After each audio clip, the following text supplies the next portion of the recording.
Hi, this is Joseph Williams, son of John Williams, and you are watching the Nerf Herder Council. What is up, everybody, and welcome to a special New Year's Day edition of the Nerf Herder Council. I am AJ, and this is a solo broadcast tonight, so it's going to be a little bit different than our usual format. But we got some New Year's resolutions for the show this year, and we're going to kick it off with a little bit something different than what we normally do. If you've tuned into any of our WTF Friday shows in the past, then you will know that I'm a bit of a Lego nerd. Also, you can see behind me here, and you will notice that as well. So, we've done a few live builds before on the show, so we're going to do that again tonight. But instead of having any sort of a Star Wars bent or anything like that, we are actually doing a legitimate Lego set that was just released today, January 1st, 2023. I got this big bad boy right here. This is the Jazz Club. It's the 15th in the modular building series, I believe. According to the box here, it has 2,899 pieces, and apparently if you can't buy cigarettes, you can't buy this Lego set either. It says 18 plus. So, sorry guys, kids not allowed. It's Lego, kids are allowed. Anyway, as I take a drink of my Dr. Pepper. Apologies for the late start here tonight, guys. Some technical difficulties because I didn't realize all the rampant anti-theft measures that Lego has to take on these larger sets. So as I was getting set up for this, I encountered a lot more trouble getting into what I needed to do than what I thought I would. And in fact, the set is so new that the instructions are not out digitally on the Lego customer service website. So I've got to be working with the paper booklet tonight. And that's going to take up a little bit of space. So when I queue up the build cam, you're going to see a little bit of a messy workspace, but we'll get through it. You know, it's fine. For those of you who aren't familiar with the format of these kind of shows, I'm going to be turning on a build cam so you can watch me build the set as we go. And otherwise, it's just a free-form conversation. So feel free to hop in the chat, send any questions or comments or anything you want to talk about. This is primarily a Star Wars channel, but we do some other stuff from time to time. I'm good for any sci-fi talk whatsoever. If you want to talk Lego itself, I'm good with that too. Clearly, as the collection shows, I've got plenty to talk about. So, without further ado, I'm going to fire up this. I'm going to fire up the build cam here, and you can see we've only got the plain old gray base plate to start with. So let me get some light on this build surface here, so we can see what we're doing. Now, as I said, there are some anti-theft measures taking place with the Lego sets these days that I was not aware of previously. So, as you can see here, what we've got is we've got the instruction booklet contained in this paper envelope, actually. So, it's a little bit different process here. So, I'm going to open this live just to start digging into this thing here. And we're going to get building. Now, I have been building these things for years and years and years. The modular building series is an annual highlight of the Lego range. It started in 2007, I believe, with Cafe Corner, which was actually it was a hotel with a cafe on the bottom, and began the tradition of these large buildings that could be connected in a large city street scene to create more footage. Okay, so we've got our booklet here. It's a hefty thing. Look at that. That's a beefy guy. All right, so we've got all totaled over 300 pages of instructions on this thing. So this is going to take us a good long while. This is not a one-and-done build series either. We're going to get through the first 2 bags, I'd say, and call it a night. But this is going to be the start of a very long series of videos, so feel free to tune in anytime you want. And we're going to be announcing these things ahead of time on a regular schedule to get these builds done. So let me give you a shot here of the back of the box. See, the back of the box here, this is what you can do with these modular buildings. You see, they all connect through. So they put out one building a year, and you can connect them through, rearrange them, do whatever you want to make your own street scene. It's really cool. They tend to have a lot of new parts in them, being for the first of the year. So every year Lego designs new pieces to their design system, and with the modular buildings coming out on the first of the year, they tend to be some of the first sets that receive those new parts. So a lot of AFOLs, adult fans of Lego, really like these sets for being able to get their hands on these newest things and then get really creative with the pieces and see what they can do. I'm going to go ahead and put the instruction booklet itself on camera here. Apologies, though it's glossy paper, so being able to see this is going to be a little bit difficult. But you see, it's not just a standard instruction booklet with the stuff. It's more of a building experience. So they have, descriptions of stuff on the pages. Here you can see we've got up to 15 bags going into this thing to build the whole thing. So we've got a long way to go. Now, I have not actually had the pleasure of opening a genuine Lego booklet in some time. I was doing digital instructions for a bit, and I was also getting very interested into the fan design community, and I was buying other people's designs and building those instead. So Lego has made some real improvements to the format of their instruction booklets. You'll notice here on the bottom of the page, we've got this little character here. Look like she's walking along a line. That's a progress indicator. So as you're building, you could see this little figure. Like if I were to go to the middle of the booklet, and you see now she's about halfway through or so. Now, mind you, this is a 2-page status bar, so that's actually only a quarter of the way through the build. But you can see that it lets you know how far you've gotten and how far you have yet to go, because some people really like to keep track of that and see just how far they've come, know when is a good stopping point, things like that. So it's a cool little feature. And Lego has always been amazing at updating their instructions to make them more readable and more usable as well. So you get the part assortments for each step in there, and little helpful illustrations to show you where any confusing pieces need to go. So we'll see that throughout the build instructions as well. And anytime those come up, I'll be sure to bring them up on camera so you can follow along and see what I'm talking about here. But without further ado, I feel like we should get building, huh? So let's get into this thing. I'm going to start the first bag. Sometime this year, Lego is going to be switching over to paper bags, by the way.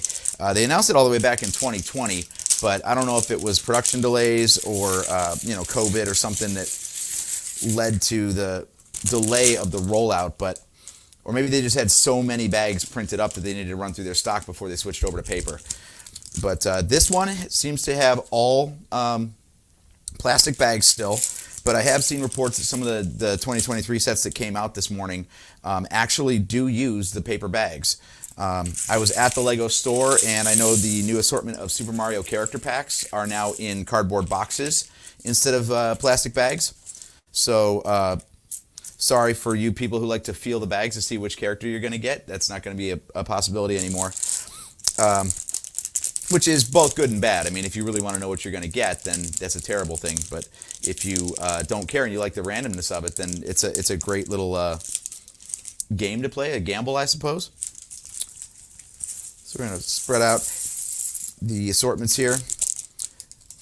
One of the other things I love about Lego is they do their part assortments in such a way that makes it easy to find one piece from another. So if you have something that looks similar to one another, they'll package them in a different little bag, and as long as you don't mix them up, then it'll be pretty easy to keep them separate so you don't get confused throughout the build process. So if you notice, I'm kind of sectioning stuff out here because there's going to be some pieces that are going to be very similar to one another, and I don't want to slow up the build or, make the viewing experience any worse as I'm sitting there hunting for one piece in a sea of millions. So we're going to keep our little piles here. I know a lot of people have like sorting trays and things like that they like to do with their Lego kits. I just frankly don't have the room for it. I would need so many drawers and stuff. I haven't bothered to even try to invest in a sorting system. We've got our trusty, as always, Lego, what do they call this thing? There's an actual name for this, and I can't remember it right now. But it's it's for taking pieces apart. Basically, it's Control Z for Lego. If you put down the piece wrong, and you're like, oh crap, I got to get that thing off of there. Well, just that easy. Comes right up. It's actually a really cool design. I love that they put that in the bigger sets because it can get confusing after a while. But all right, so we're gonna get started here. As with most of the modular buildings, you start by building just around the perimeter of the base plate. So you see, we're just gonna be laying down some tiles here for a bit, building up some walls and stuff probably first, I would guess. But yeah, so this is gonna be pretty straightforward here. Now, anyone who is watching this on the replay, like I said, we do this on a semi-regular basis. We're going to be doing some more stuff like this on the channel going forward, or we might spin off to another channel. 2022 was a kind of a big year for the Nerf Herder Council because that was year 7 of having a podcast. 2020 we switched over to a video format and also a remote format instead of recording in person with each other due to COVID and everything. And after doing that for a couple of years, just last year, the third host of the Nerf Herder Council, Steve, spun off into Nerf Herder Games. So he's doing game streaming over on Twitch. So if you look up Nerf Herder Games on Twitch, you can find what he's playing these days. And since I'm a huge Lego nerd like this, you might see a lot more Lego content on here. Or if it takes off, I might spin it off into its own channel. We don't know. But we do have some goals for the channel this year. The bold proclamation that we have is we want to get to 500 subscribers on YouTube. And I know for live streaming that's kind of hard to do. But with your support, because I look at the analytics and over half of the people that watch the channel are not subscribed. So if you could do us a favor and hit that subscribe button, costs you nothing, but it does boost the profile of the channel so more people can see it. And if you want to be notified of stuff like this or anything else going on with the channel, you can always hit that notify bell and you'll receive a notification anytime we've got a scheduled video going live. Our usual cadence for shows is every other Wednesday at 8:15 p.m. Eastern Time. And that's usually about an hour to an hour 15 long live video stream like this one is, except it's 2 hosts. If you've never seen the show before and you're tuning in for the Lego content right now, I'm just going through what our regular sort of content is on the channel. Used to be a dedicated Star Wars show, hence the Nerf Herder Council, and my nice little Star Warsy merchandise shirt that I've got going on today. But we have branched out now into general pop culture and anything else we feel like talking about, actually, because as much content as Star Wars is putting out, after 7 years of talking about Star Wars, it does get to be a little bit difficult and a little bit dry to talk about the same content. So we have branched out now. We use October for horror movie months and things like that. Anytime there's anything else notable, we just did a month's worth of Christmas movie talk on December. We covered the Christmas Story sequel, A Christmas Story Christmas, that just came out on HBO Max. Next Wednesday, we'll be live again with our regular show, and that is going to be covering Avatar: The Way of Water. So we get into some new movies, we get into some older stuff. We may even do some occasional guest host content on the channel. We're playing around, and basically we're just looking to see what you guys want to see, and we're here to serve you. So whatever you want to see, tell us. Which you can reach the show at NHC Podcast on Twitter, or you can leave a comment down below. And we will take that under advisement because we really have a broad array of interests, and we decided we spent way too long just sticking to the one thing when there's actually so much more stuff out there to talk about, right? So that's what we end up doing. All right, and I get to show off the brick separator. That's what it's called. It's the brick separator. So I'm going to show off the brick separator for the first time because I already goofed. I put this little grill tile here in the wrong place.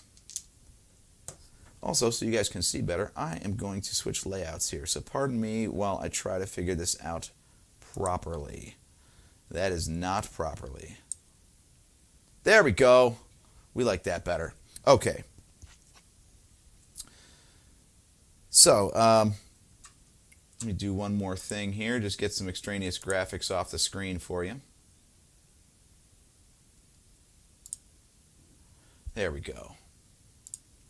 So we're gonna use the other end of the brick separator here. It's very cool how they do this. So you've got a pry tool on here too. off it comes. No big deal. Now I just got to do a quick little bit of math here, and yep, I was off by 1. And we're right back on track again. I'll tell you what, this is a lot easier than the last build that we did. If you guys want to see the last thing that was built on the channel under the WTF Friday playlist, it was the start of this big guy back here, the Razor Crest. That is not the official Lego Ultimate Collector Series Razor Crest. That is actually a fan design. And what I did with that one was there are some companies out there, some nefarious companies, that basically steal fan designs and produce the bricks for it. So they steal the designs and give you a knockoff PDF to build from. Usually it's just a straight clone of the original instructions that the original designer created. So I was working off of the original instructions because if it's a fan design, I'm going to pay the designer for the work that they've done. It's just not ethical to steal it. So I actually went through Brick Vault and purchased the instructions. So Jirok is the name of the designer, so he could get his due share of profit for all the hard work he put into the design. And began building, thinking that everything that I had received in the kit from the company, not Lego obviously, would follow the same build order. But instead, they actually went ahead and created their own build order and steps. So as I was going through, I didn't have the pieces in the bag assortments that I needed because the instructions were not one-to-one. It was a complete nightmare. So if you really want to hear me try to flounder my way through filibustering while I'm getting thoroughly confused about the pieces I don't have in front of me as I'm building, go ahead and check out that build playlist. That was fun. I did not build all of it on camera. Frankly, it took hours and hours and hours, and recycling through all those parts, especially because it's all light gray, that would have been terrible, terrible entertainment, so we didn't bother. But we have built some other stuff. We have built a fan-designed BD1 unit. The one behind me here is the Lego official one. I built that. That's off cam, you can't see it. But anyway, I built the official Lego one this weekend just to see what that was like. And yeah, it's a good time. The fan kits are interesting because the designs can be strong, but when you go and buy from some of these companies, most of them are Chinese, basically. It really is kind of a crapshoot because where you get the kit from and the piece quality really isn't up to snuff with official Lego bricks. I mean, that's one thing that you just can never fault Lego for, is the quality of their product, the quality control is just out of this world. And the customer service is as well. So if you should ever have that strange happening of a problem with your pieces, every time I've called Lego customer service, they've been fantastic. I actually just had an order from Lego.com that basically fell into purgatory. I don't know where it went. It was split into 2 shipments because one of the items was back ordered, and it was marked as shipped, and then 6 weeks later still hadn't shown up. So I called them, and they overnighted the kits to me the next day free of charge. So they will do whatever it takes to make it right. It's fantastic. I even remember a story. My first Ultimate Collector Series Star Wars kit was the Shuttle Tidarium. I think it was released in 2010. But I didn't buy the set new. Actually, I had been bidding on it on eBay. So I got it on the secondhand market, but I had some missing pieces, just a couple. So I contacted Lego customer service because you can order individual pieces through their website. And I told them, what pieces I needed. And because it was such a small amount of pieces, even though I told them that I had received it through the secondhand market, they sent me the pieces for free because the shipping would have cost more than the pieces themselves. So I will always support Lego as a company because their dedication to quality and their fan base is really, really amazing. All right, we're getting some progress done here. We're through a couple of steps now. The initial builds of these things tend to be a little bit tedious because you really are just creating sidewalks and places for figures to stand and things like that. So there's not a whole lot going on at the beginning of these builds usually, and you really have to be careful because if you misplace a tile, then your entire foundation is off by a couple of studs, and then it's just a complete nightmare to sort that out. So the lack of eye contact is due to the need for concentration, because if I don't do this properly, it's just going to be you guys seeing me fumble over things for no good reason. So what I'd like to know from y'all watching it here in the chat is basic questions of how did you celebrate your holidays and how did you celebrate New Year's, things like that. Especially if you've got any Lego, I'd like to know what you got, what you've been building over this holiday break. That'd be cool. We've received a ton of content, had some series wrap up, and we've got some other series launching this month. So more on brand for Nerf Herder Council. If you want to talk Star Wars or Star Trek, or get hyped about the Indiana Jones movie coming out this summer, or talk some Avatar, anything you guys want to talk about, throw it in the chat, ask me some questions, let's have a dialogue here. These sorts of shows, these live builds, they really are an open forum, so anything that you want to talk about, share your thoughts, by all means. I'm just laying down sidewalk here, so I could use the company. Now, I will say that I just recently finished up season 1 of Star Trek Prodigy, which I don't know if we've got any Trek fans in the audience, but that one has actually turned out to be a lot better than I thought it would be, given that it was a co-produced show with Nickelodeon, so it's aimed for a much younger audience. But boy, they really spared no expense on the animation. It looks fantastic. And the strange thing is, for being I think it's a Y7 rating on that show, so it's really made for younger kids. It pulls so heavily from Star Trek Voyager, from the 90s. So their target audience never would have seen that show unless they're going back on Paramount Plus and, binging all the old stuff. But I can't imagine they are. But it's cool because it gave them a chance to get the old cast back together. It's nice to see some love for the 90s Trek.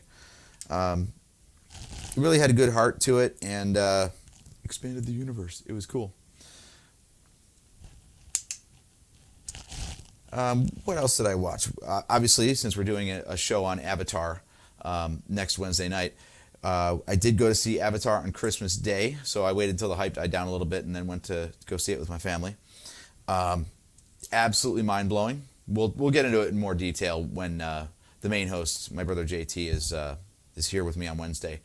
But I will say that the spectacle of it definitely lived up to the hype. It's hard to think that the original Avatar could look not junky, but dated by anything, because it was so mind-blowing when it first came out. But the sequel really does up the graphics quality to such a degree, and the scope and scale of everything. It really is a breathtaking experience. I know a lot of people, once COVID hit, decided that they didn't want to go to the theater. They really got used to streaming everything on from their couch. This is one of those movies that I think you definitely need to go to the theater for. The 3D is spectacular, and the visuals are just in such a scale and scope that it works so much better on a big screen than watching it on your iPad or even your biggest TV in your living room at home.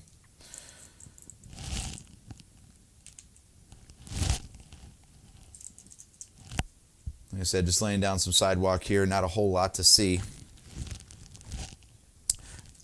Other entertainment that we've been blessed with lately.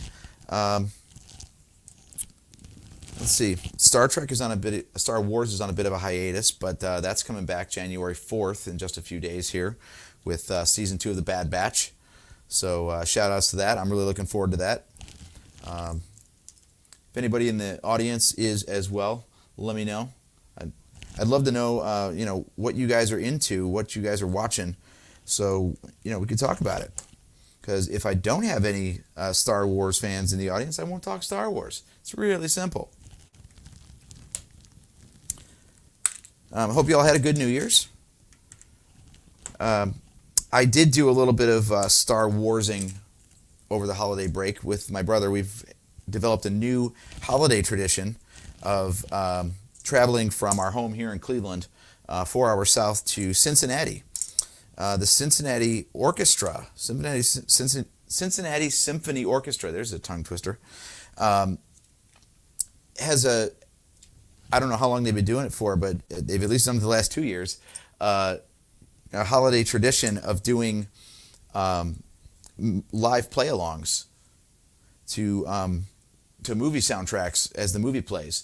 So we had started a few years back when the Cleveland Symphony Orchestra during the summer would play the soundtrack live to Star Wars. So they started with Episode 4, A New Hope, and then they did Empire Strikes Back the following year.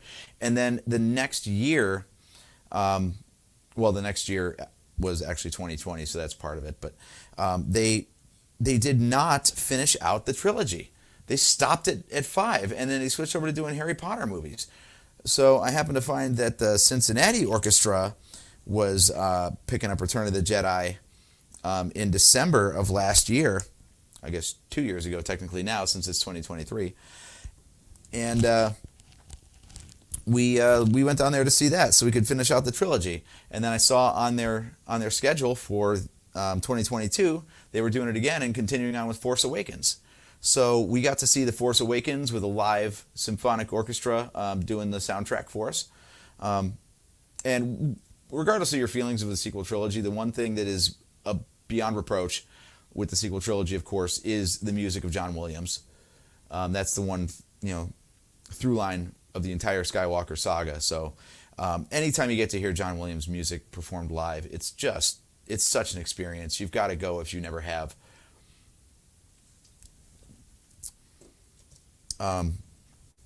It really does heighten the experience, even if you know the movie, forwards and backwards, like, of course, my brother and I do, being Star Wars nerds that we are. It really is so cool. It's, the concert experience. If you've ever been to any kind of a concert, there's a big difference between hearing something as a studio track and hearing something performed live right there in front of you. So that was cool. We got to go down there, have some brother time together. Also, it gave my sister-in-law a reprieve from my brother. So you're welcome, Steph. And it was a great time. So the holiday break has been really cool. And I'm trying not to get confused here because now we are getting into at least some more of the foundation building here. You see, we're bringing that in. So pardon me while I pay a little bit more attention to the instructions so I don't get thrown too far off track here. I see we've got a few new viewers here. Like I said, drop a comment in. Say hi. Say anything that's on your mind. We'll get a dialogue going back and forth here.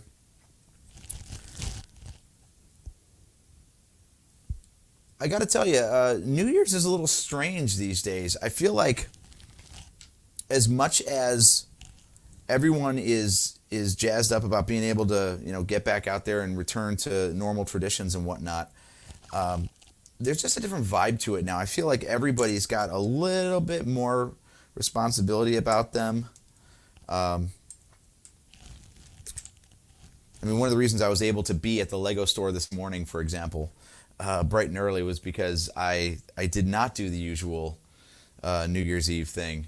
So instead of having to sleep the day away with a hangover, I was actually responsible. And even tonight, usually we do some drinks on WTF Monday or Sunday or Wednesday or Friday.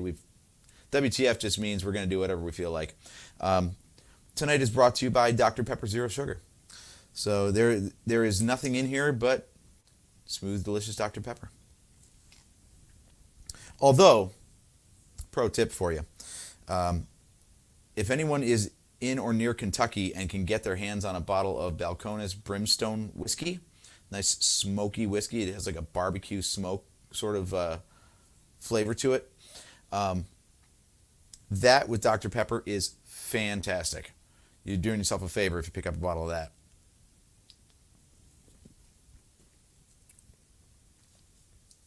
But yeah, New Year's was weird. It was a little more dialed down than usual.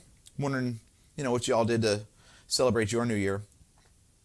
I hope you got to do something fun, got to see some people that you care about. One thing that COVID taught us is that the connections we have with people are really more precious than we gave them credit for, because when we didn't have them, we all went a little crazy. I got some friends in the psychiatric industry, and let's just say that ever since then, business has been booming. And it hasn't slowed down just because we're back out there now getting to see each other again. So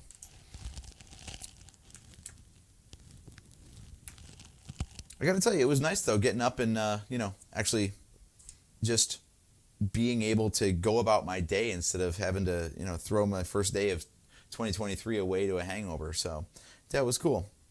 Let's get back on some Lego talk, though. One of the simple pleasures, I think, about building Lego is not just the placement and stuff and the ASMR of it all, but the colors. Like this color here is, I don't know if this is medium azure or what, but it's some different shade of blue than any previous set that I've had that I know of.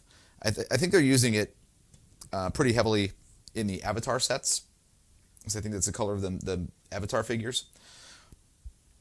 And that's always one of the simple pleasures for me of building these sets, is getting to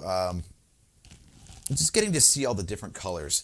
Like, Lego is so good when you're building internal pieces that aren't going to be seen, of mixing up the color selection, not only so you can build more colorful things with your parts assortment, but also it's just fun, and it's easier to differentiate the pieces as you're going through the build process, so you can pick them up faster out of the assortments.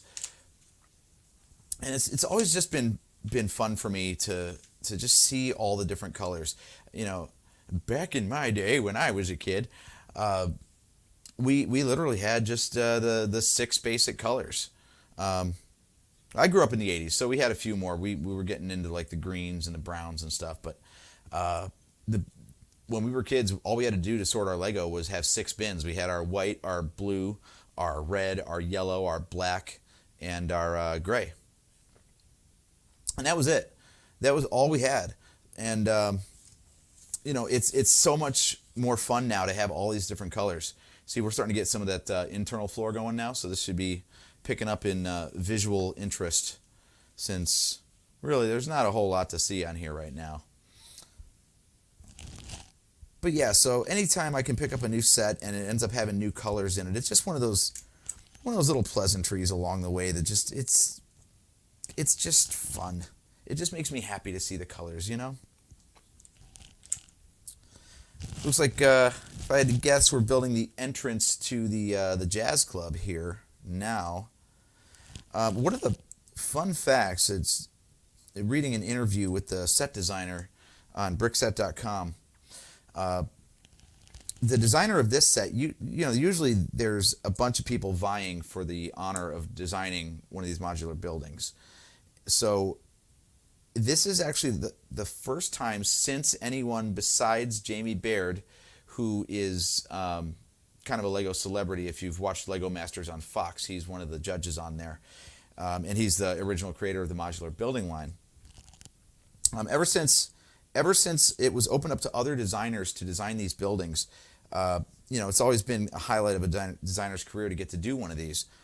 And it just so happened, for some reason, somehow, coincidentally, the designer of last year's set also designed this set. And that's the first time in the series history that one designer has had back-to-back buildings. So that has to be a true career highlight for that guy. I actually do not yet own the 2022 modular. It was the, what do they call it? Boutique Hotel, I think, or something. It's a triangular building design, though. It really breaks with the traditional, square format that they usually go with. So it looks fascinating, and I'll be happy to build it here. If you guys want to see more live Lego builds like that, oh no, I guess I'll have to pick it up and just build it on the channel. No problem. But to do 2 buildings in a row, though, there's been some criticism levied against this one being that it's the 15th one in the series, and last year's was so creative that this one it kind of lacks the pizzazz of last year's build. The colors are a little bit closer to colors that they've used in the past, and the generally square layout of everything it's kind of been done. I mean, when you're 15 buildings into a series, and we're just talking about buildings here, there's only so much variety you can do, right? Like, I was trying to brainstorm, exactly what could you do for other buildings that would be iconic enough or common enough to fit into a city layout. Because that's the other thing they try to do, is they try to make sure that it's not specifically geographically or time-wise specific in a lot of cases. So it's not an American city. It's not a European city. It's some sort of mishmash of all of it, so everybody can see a little bit of their hometown in the builds.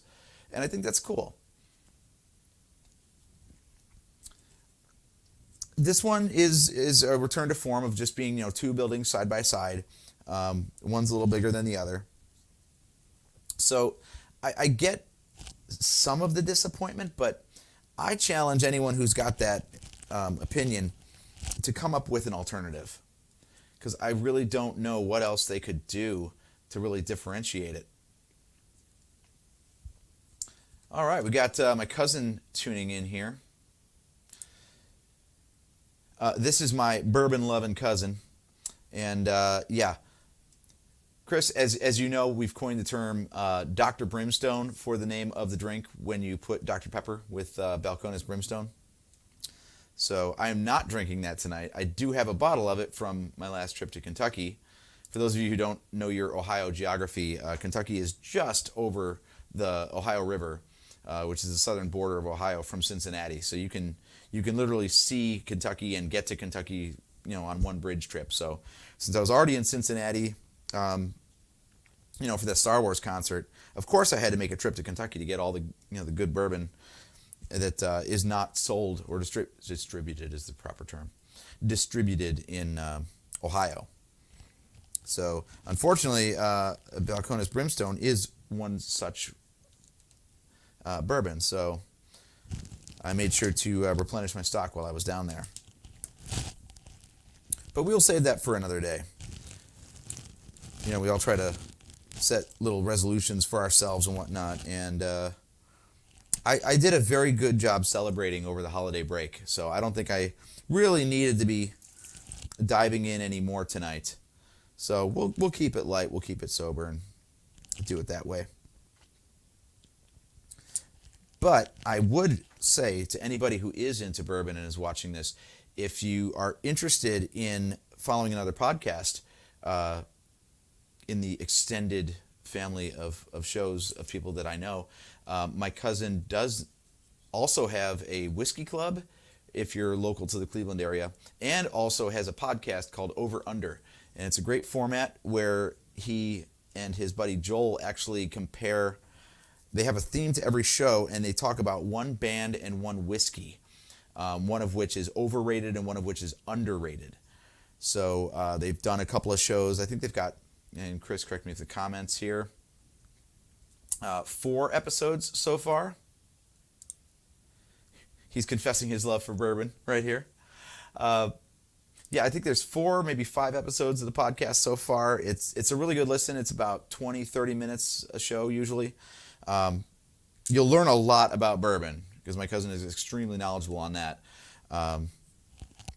And, maybe have something to say about the musical commentary as well, because sometimes, they dive in pretty hard on some things. And I actually appreciate that part. They did a show called Guns and Four Roses, where they, obviously the bourbon was Four Roses and the band was Guns N' Roses.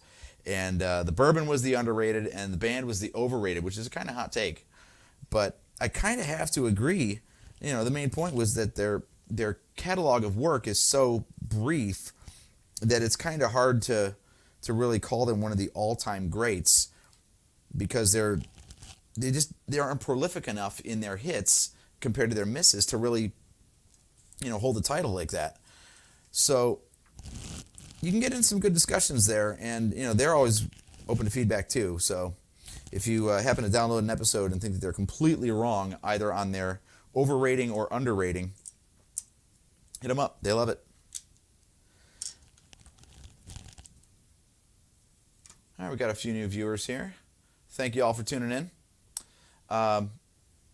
Just a quick recap for anyone who's tuning in and expecting all Star Wars talk all the time. As I said at the beginning of the broadcast, we've got some goals for the channel this year, and the main goal is to get to 500 subscribers. And in order to do that, we're going to start trying to branch out a little bit, try some new forms of content, like live Lego builds, for example.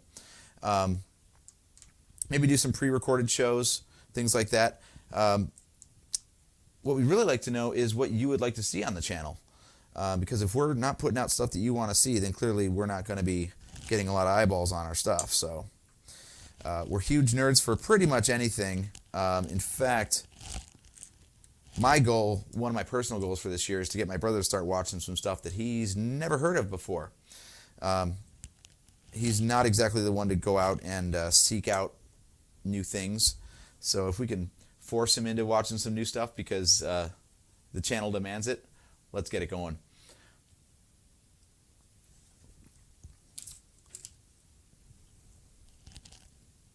All right, we're going through here. We got getting a decent start to this floor here. I don't mind it. Looks like we're going to be going with a very classic color scheme for the floor in this jazz club with the dark tan, light tan, which I like. They could go for some fun, fantastic colors in here. But, these being sets that are primarily targeted towards adults, I mean, this thing does cost $230, so it's not like, some kid's allowance is going to pay for this. They go for a bit of whimsy, but they try to keep the colors at least a little bit more in the realm of reality. So I don't mind that at all. I think it's fun. And I also just realized I've just been like autopiloting here, and I did a bad thing. I wasn't supposed to build that far yet. So let's hope I didn't screw up. I'm going to leave it on there, hoping that everything is as it should be. I got to admit, I'm kind of half looking at the instructions and half guessing what they're going to have me do next. So we'll see if I luck out in a few steps and see if I just worked ahead.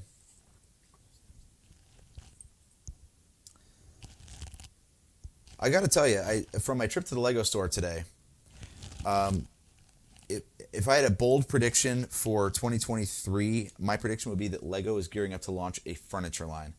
Because if you've noticed the size of the sets that they've been coming out with lately, they fit exactly nowhere. They just came out with an Eiffel Tower that's almost 5 feet tall. They came out with a Titanic set that was over 4 feet long. They've been coming out with Star Wars sets that are like 2 feet in every direction. So what would that be? 8 cubic feet? I mean, I don't know who's got room to display all this stuff, but, I've only got so much shelf space back there, and I couldn't fit any of that stuff on there. I've got their old Super Star Destroyer down on the bottom outside of the camera range, and it takes up the whole shelf. The Titanic is longer and taller than it, so I don't know what bookshelf or anything you're ever going to be able to put these sets on. So, yeah, I think that Lego really likes making money, and they're just building stuff now that has no good place to fit in your house, so they're going to sell you that solution. It's like the old Apple thing, create the problem and then sell you the solution. So I wouldn't mind that either. I know that there's already been some collaborations with Lego and IKEA over the years. So who knows? Maybe it's time for them to do some more collaborations, get some actual furniture going. All right, we're going to start putting in the floor of the, what's next to the jazz club here? Looks like a pizzeria. So we're going to start building the floor of the pizzeria here next. I figured we might because we've got a whole bunch of these tiles left. So, what else are you going to do with them, right?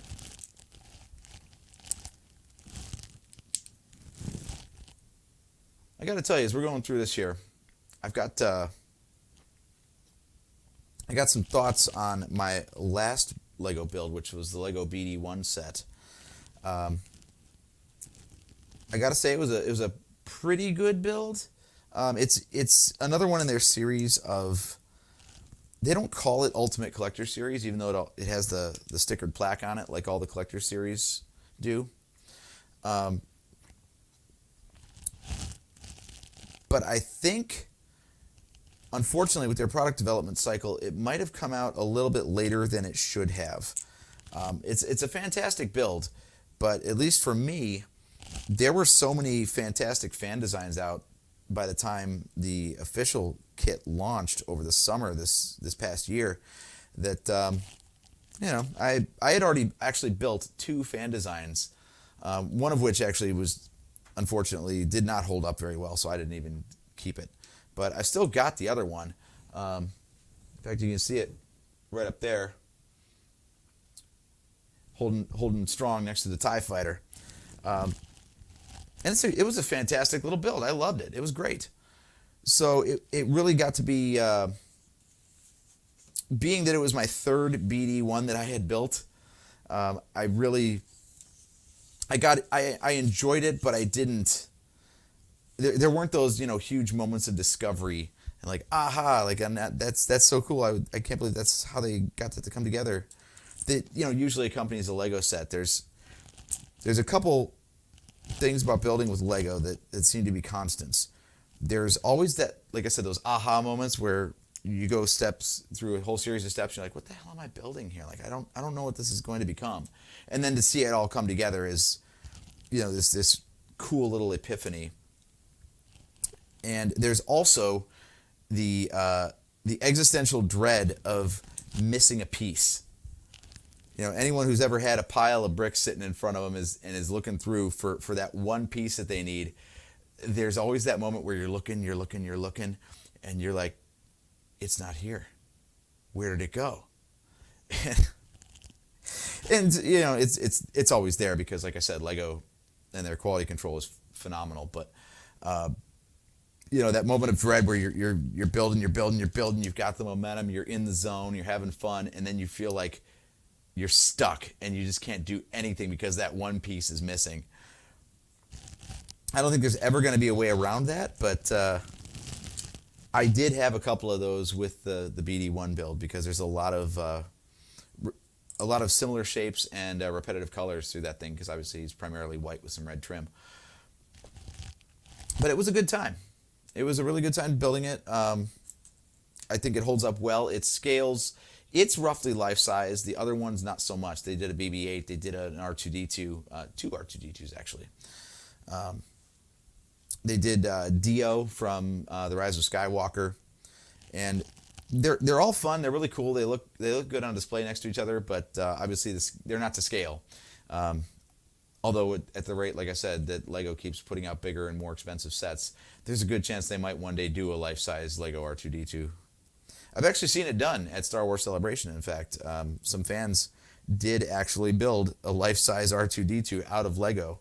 And with the exception of the mechanisms that make it roll around, it was nothing but pure Lego. There was no super glue or trickery involved to produce that thing. You can actually build Lego sturdy enough to make a life-size R2-D2 out of it. It's incredible. I believe that droid's name was L3G0. So pretty clever there. All right, we've got some pizzeria floor done here. Let's see what we're moving on to next. I don't know. I would love to say, look at this cool thing we're building next, but I honestly don't know. Just stacking up a couple of bricks here. Okay, here's a peeve. I get a little obsessive with this stuff. I mean, you could see by this, just what this one bookshelf will tell you. I when I get into something, I tend to really get into it. And one thing that's always cheesed me off, Lego can come up with something cool like the brick separator that does everything you need it to get pieces pulled apart, right? Why can't they give us something that centers these? I want those to be all perfectly square, and there is no tool on this planet that's going to make that happen unless you're just that perfect with your piece placement. drives me crazy. If someone could invent something that would just like, like knock them all into place for a perfect grid, they would make so much money. I've actually brainstormed it and wished I was smarter because I have not come up with the solution for that. But the first time I remember coming across this was I had bought the Lego Mini Cooper set about 5 years ago, I think it was. And the seats are plaid or something in the real car. So they use this checkerboard design to kind of emulate the interior pattern. And it was just like, it was absolute hell for me to put those together because I could not move on until each one was like absolutely square and perfect. So yeah, if anyone can come up with a solution to fix that so I can, not pull out what's left of my hair every time I have to come across a build technique like that, yeah, much appreciated. You would be friend of the show for life. Got some walls going in here, and we're going to build some more walls. Oh, we lucked out. See, I built ahead with these pieces, and look what we got here. We got more grid, so I lucked out on that. See, who needs instructions? I can just do it myself.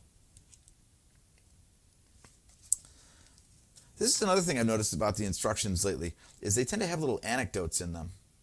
I don't know if this is going to show up on screen. Yeah, okay, so you can see what we're working with here.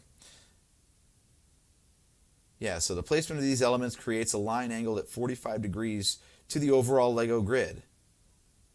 You'll find builds and elements oriented at 45 degrees used as a motif throughout the Jazz Club. So I don't know when they started throwing in these little like factoids or whatever you want to call them in the instruction booklets, but they're really cool. It's fun.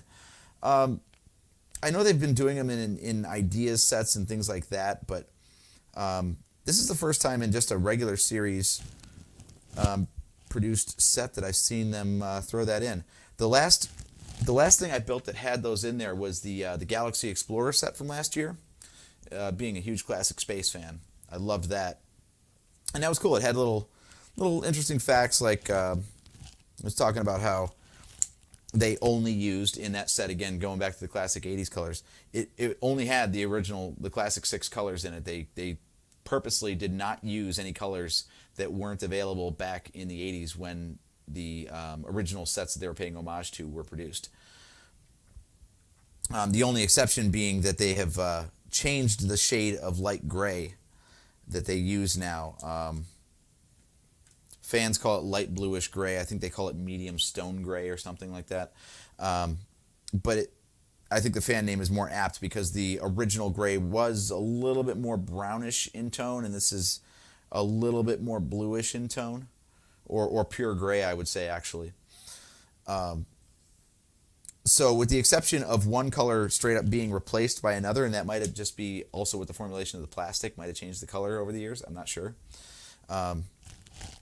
It used all the classic colors, but it was calling out stuff like that all throughout the instructions. It was really cool. They were talking about how they scaled the set up by 50% because they wanted us grown-ups to have the same relative scale experience to the set as the set on which it was based would be for a kid.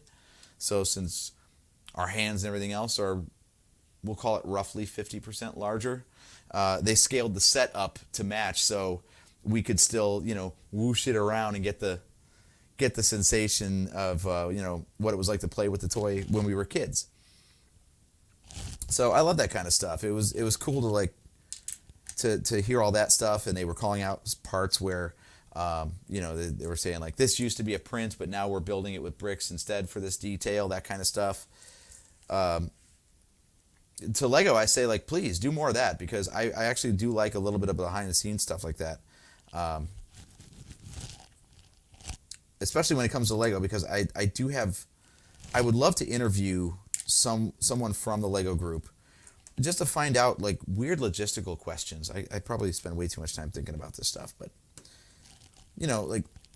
so there are times when you're building with certain pieces and you're like, I could have used like half the number of pieces. I know they've got a bigger piece that would do the same function. Why didn't they just give me that?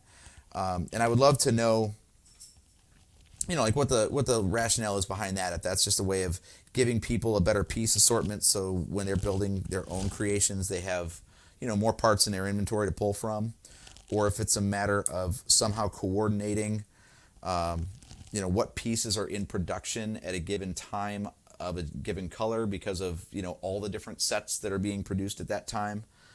I would love to know, like, how long it takes to design a set. So there have been times, for example, when something will come out and it'll like BD1, where it seems like a little bit late, or something that should have been able to have been changed along the way ended up not being changed. Like when the Hobbit movies were coming out, originally the Hobbit was supposed to be only 2 movies. So, the Lego had started producing toys based on that, and they were labeling sets for the movie in which the scenes or, vehicles or characters were going to appear. And then the decision was made to chop the Hobbit into 3 movies. So all of a sudden they had sets coming out, because they already had their waves scheduled for scenes or scenarios that weren't in the movie that was coming out that year. So they put a sticker on the box that said, sneak preview set for the next movie or something. And I'm like, that's really interesting. I wonder why they couldn't just print new packaging, or put another set in the lineup right there. Another classic example was when The Force Awakens came out, actually. Lucasfilm, especially with a new Star Wars movie, they're going to be notoriously strict with their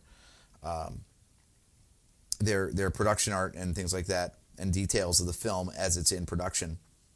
But they have to get stuff out to the licensing partners so they can begin, producing the merchandise, designing it, and doing all that stuff. So when Kylo Ren's shuttle came out, it was this big light gray thing, not light gray, it was dark gray, with wings that telescoped up instead of folding out like the finished design as seen in the movie.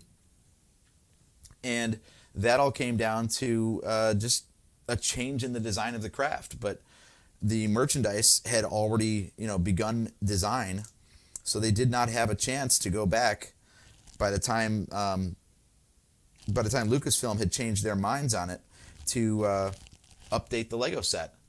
So then when Rise of Skywalker came out, they took the opportunity to release a second version of Kylo Ren's shuttle that was, now accurate to the design, since it had been seen in, prior movies. But that stuff, I wonder what kind of lead time is required on these things that they can't pivot like that. I know Lego sets undergo numerous revisions, like insane numbers of revisions, just to make sure that everything is up to snuff and is perfect. But it seems like some stuff like that, there should be some room to pivot, over time. Yes, this is definitely a pizzeria. We're building the classic checkerboard floor. I love it. So we're going to do that. We've got a good buddy, Cale McLeish here. Good to see you, Cale. He says, I didn't think the play features were necessarily always accurate, though. I figured the Rise of Skywalker variant was because of backlash at the time. You could very well be right. I got swept up in the hype because one, it was new Lego, and 2, it was new Lego Star Wars, and 3, it was new Star Wars. So, I did buy all the Force Awakens sets as they were coming out.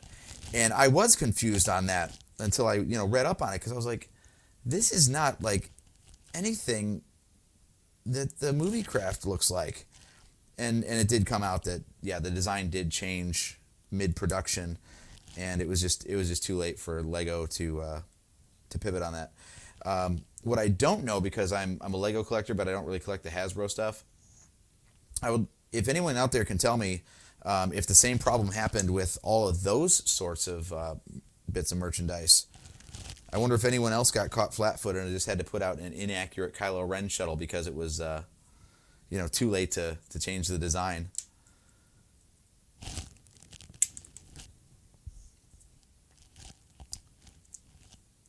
let's see here. I'm starting to get the impression from like the instructions we're talking about this whole 45-degree motif, and I'll show you in just a second here where that's coming into play. Lego has done a lot over the past couple of years of really making more organic shapes and more interesting, not square things. Here's a simple thing. It's just a 2x2 tile that is just, you know, cut in half diagonally. You can make a whole bunch of cool new stuff with that shape. And I really love the way they're doing that, where it's, you know, some people cry foul on this stuff because a lot of Lego purists would prefer that Lego keeps the piece, the system assortment basic, and then just challenge the designers to get more creative with their uses. And I can see that to a point, but sometimes it is just necessary to update the system to allow new modes of building. You know, like building on an angle before used to be a big pain in the butt. But they've got so many ways now that you can break off that, you know, 90-degree sort of you know, locked in grid system like they were talking about, that I think it allows for a lot more interesting stuff to be built, and, you know, a lot more accuracy as well. I built Lego as a kid and had a great time with it, but there were a couple of things that I could never build accurately. You know, like spaceships were fine to a point, but try building with an 80s Lego piece assortment. Try building something like an accurate Star Wars vehicle, or even worse, try building a Starship Enterprise. You just can't do it. They just didn't have the rounded parts of the organic shapes to really do that stuff.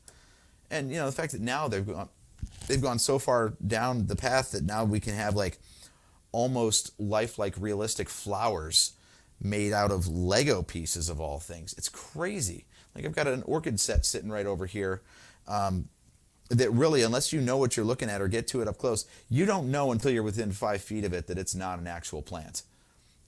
It's really incredible what the new piece assortment has allowed in terms of design. And plus, you know, I mean, it's great and all that every Lego piece since the 50s can still work with other Lego pieces in the system, but after a time, you've got enough of all the same kind of piece. So if they didn't keep coming out with new pieces, there wouldn't be as much incentive to buy new Lego. I understand the business case there.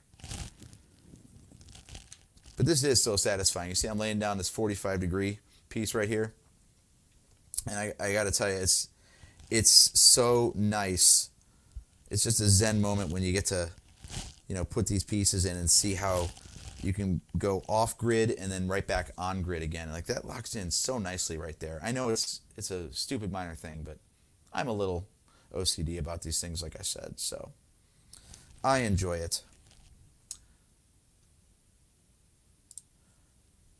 Kale chimes in again. He says, I mean, didn't they release a ton of figures of cut characters at the time?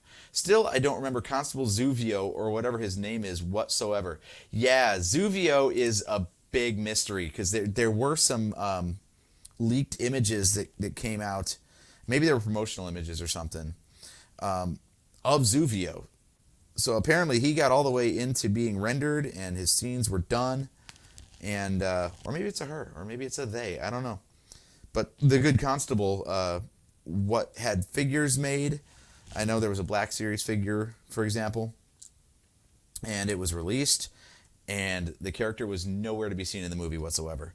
I want to say it was either Rogue One, or maybe it was I think it was Mandalorian Season 1.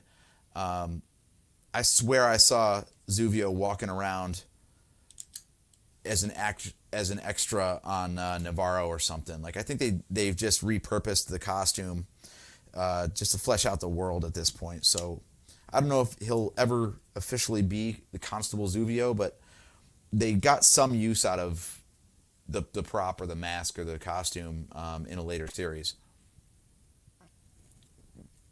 But yeah, it's just crazy that they get all the way to like merchandising. You think before they send anything out to merchandising partners,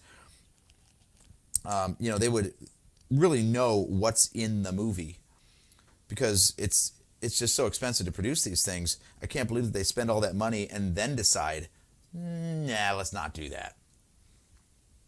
It's pretty ridiculous. Okay, we're doing all right here. We're building up some stuff. Let's see, what do we got left? Our piece assortment is getting pretty small here, so bag 1 is just about done. Bag 2 looks pretty big, so we're probably gonna wind this broadcast down, and based on the size of the piece bags, we'll see how we break this up. But I did have number 2 queued up around here. So, oh yes, that's right. It's under here. So bag 1 is actually a lot smaller than bag 2, or I should say bags 2. So we are going to end this stream at the end of bag 1 because we've already been going for an hour here. And if I was going to try to get through bags 2, then this would turn into a 3-hour stream. And frankly, my dog needs let out at some point, and I need to stop talking before I lose my voice. Kale, look, I appreciate the support, man. Saying keep it going, but unless I'm doing this for charity or something, it's some sort of like marathon build session, definitely going to have to break this off at some point. Besides, one of the nice things about a build of this size is you savor the build, you know? You don't want to rush through it. There's so much fun stuff and cool stuff to do that there's just no need to rush.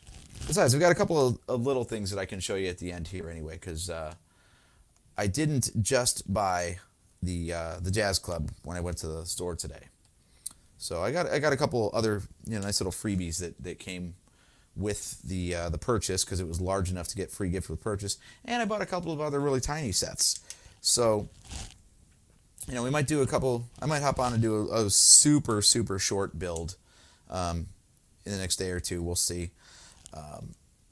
Some of the smaller stuff that I got because literally the sets cost $10 a piece. So obviously those things are not lengthy builds by any means.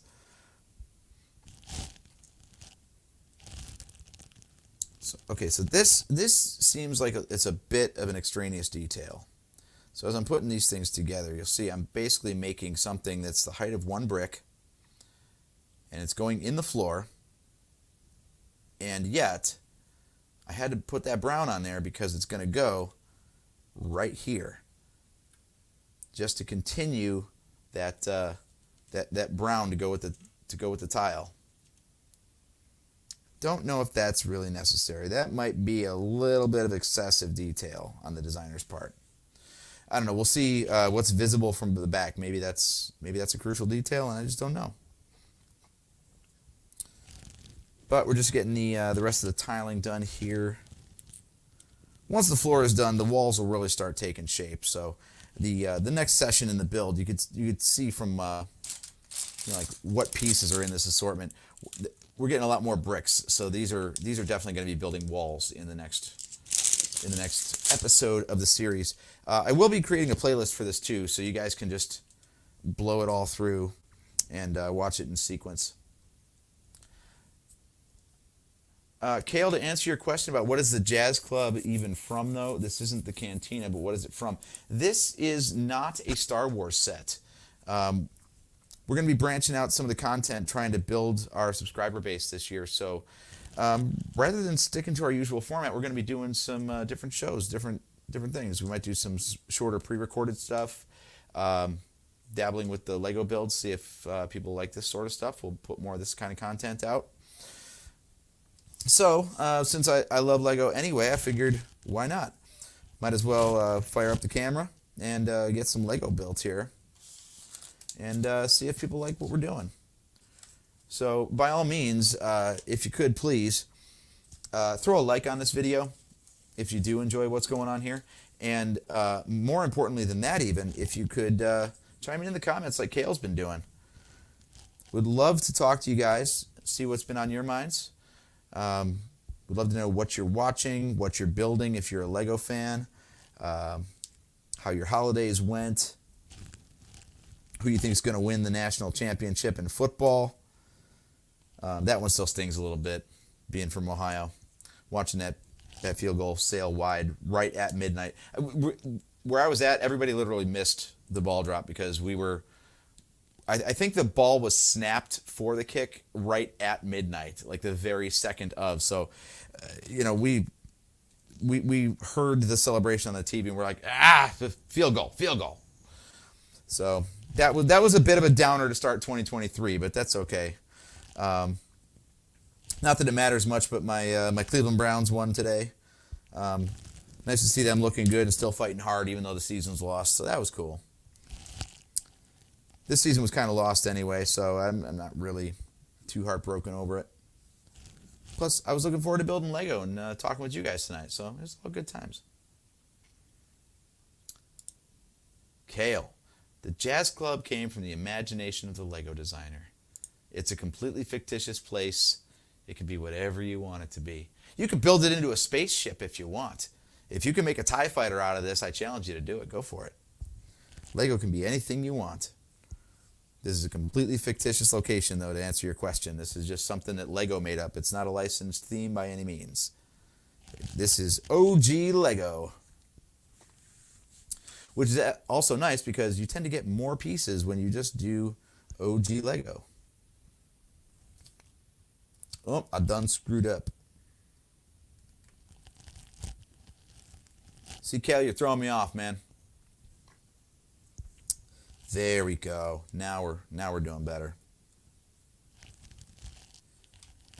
That's actually vital because what I'm building here, these pins, that's what's used to connect one building to another. So, these always have to be in the same position if you want to connect these things in a big, long city block. I actually did that a couple of years ago. Thanks to the aftermarket, I will say, there is a place for non-Lego bricks, and that place is for any Lego sets that are out of production. I might get in a little trouble for admitting that I've purchased these things, but my rule of thumb is this. If it's in production from Lego, you buy it from Lego. If it's out of production from Lego, then it's all fair game. The secondhand prices for Lego are frankly ridiculous in a lot of cases, and I just don't have that kind of money. I mean, I would love... Here's one of my goals. This isn't necessarily a 2023 goal, but one of my goals for all this Lego building, I would love it if I could somehow get into the, Lego Media Ambassador fan club or whatever it's called, where they send you sets to review. Like, I'll even send them back afterwards because, frankly, it's the building, not the having, that I love.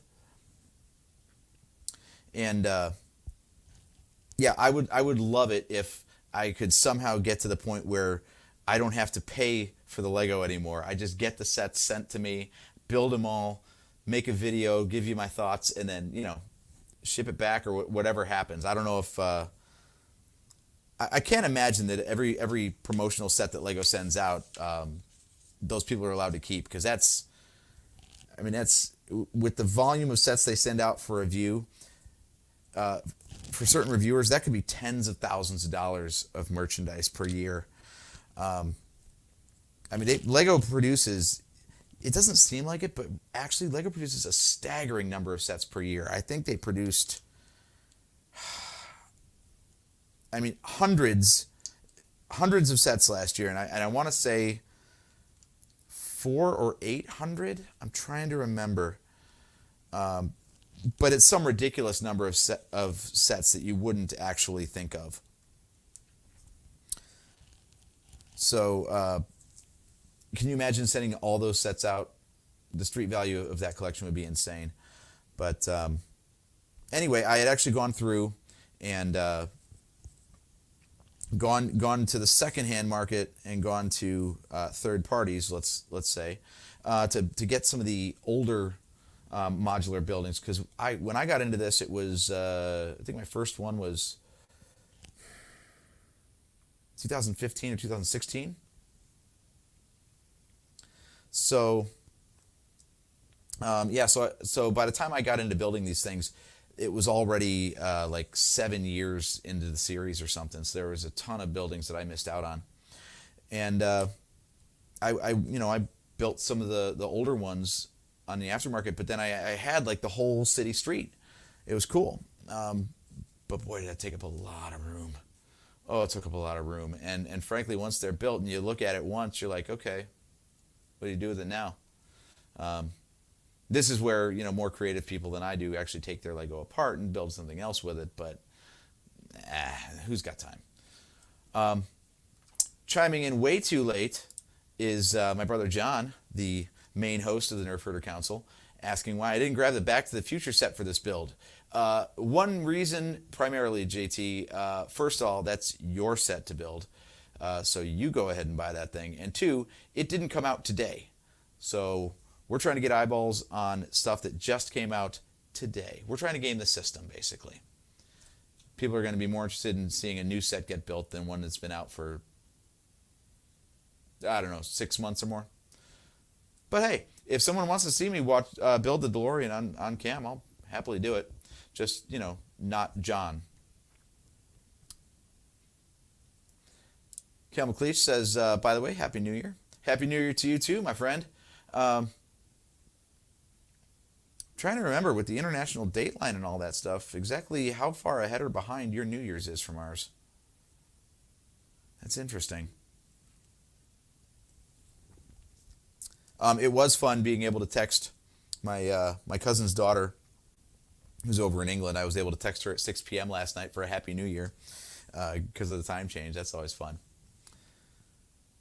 But yeah, so this is where we're going to leave it for now. I need to get a taller camera stand or something to change the setup because this is too big to get in one shot without having. You can already see the glow from the ring light for this overhead cam right here. So if I were to put this up any higher, it would be in the shot. But yeah, we've got the starting point for a couple of buildings here. I don't know why we had to have that one red piece just sitting in there, but we've got the starting point. And we have very few leftover pieces from bag one. For the uninitiated, Lego always puts in a few extras of the tiny ones. Because, yes, it's a piece and it's tiny. Good chance of losing those things. The problem is if you don't lose them, you end up with this collection of extra pieces. And if you're not building your own stuff, then you really don't have anything to do with them. But, John, you might be right. He said the red piece is the start of a fire extinguisher. That might actually be true. That's become a bit of a joke with Lego designers. Is the two running gags are trying to put fire extinguishers primarily in Star Wars kits, just because they have no place whatsoever in Lego Star Wars. And the other thing that they tend to be doing lately is poop jokes. There was a set that came out last year that was one of their rebuildables, where you can they give you instructions to build 3 different things out of one kit, and the biggest one was a Bengal tiger, and they actually used a little pink flower piece on the back of it. So it's the first confirmed existence of an official Lego butthole, and they've also made Lego porta potties before. They've used what they call it an ice cream swirl, but when you recolor it into brown and it comes in a city park set with a dog, and it gets placed in the grass, I don't think it's chocolate ice cream that fell out. And then there was another instance where they had a little Lego frog. There was a little tiny piece about this size, these little tiny guys, and that showed up in a $400 castle set that came out last year for the 90th anniversary of Lego. Coincidentally, right below what would be the chute from the toilet up in the parapet. So they're finding all kinds of ways to get poop jokes into Lego sets now. I kind of love it, actually. I really love it in the castle set because I love this idea that someone could just be walking by, like in scale, like 100 feet below this window, and then get pooped on. But I'm a giant child, so that's my problem. All right, but with that, we are going to call it a night on this live stream. So again, guys, Our goal for this year is 500 subs minimum on YouTube. So if you're not subscribed yet, please hit that subscribe button. If you like the Lego stuff, let me know. If you like the non-Lego stuff, if you like our normal live stream format, that's every other Wednesday at 8:15 p.m. Eastern Time in the U.S. We tend to cover Star Wars primarily, but we also cover many other pop culture franchises. This Wednesday's show is going to be on Avatar, The Way of Water, so we've got a lot of things to say about that. And if you want to interact with the show between episodes, we are always available on Twitter at NHC Podcast. You can find us at our Facebook page. Just look for the Nerf Herder Council. Obviously, we have our YouTube channel, so if you're watching us on Facebook, you can come over to our YouTube channel and hit that subscribe button, like I said. Just look for the Nerf Herder Council. Easy enough to find. I can be found on Twitter at DrakeAdams579, and my co-host, John. No, our next episode is not the history of Lego buttholes. I think I just gave that. But anyway, my brother John can be found at DogPoundJedi on Twitter. We also have Nerf Herder Council merchandise. New designs are always going up whenever I see something pretty and new to rip off. And to borrow from for design inspiration. This is the sequel trilogy logo shirt that we have for the Nerf Herder Council. We have other designs for the Andor series. We've got an MCU-inspired logo shirt. You can pick your garment. You can pick your non-garment, like a coffee mug or stickers. Pick your color. We've got designs, print designs in different colors. So if you need to change it up, get a light color or a dark color, we've got you covered. If there's something that is not out there that you want, hit us up, and we can certainly put it together for you. No problem. But in the meantime, I want to wish you guys all a safe and happy new year. Welcome to 2023. Bigger and better things for everybody this year. Let's go get to it. I will be announcing in the coming week when we will be getting on to Bag 2 of the Lego Jazz Club, but stay tuned because there will be a playlist being built over time of this. And in the meantime, I will catch you next time.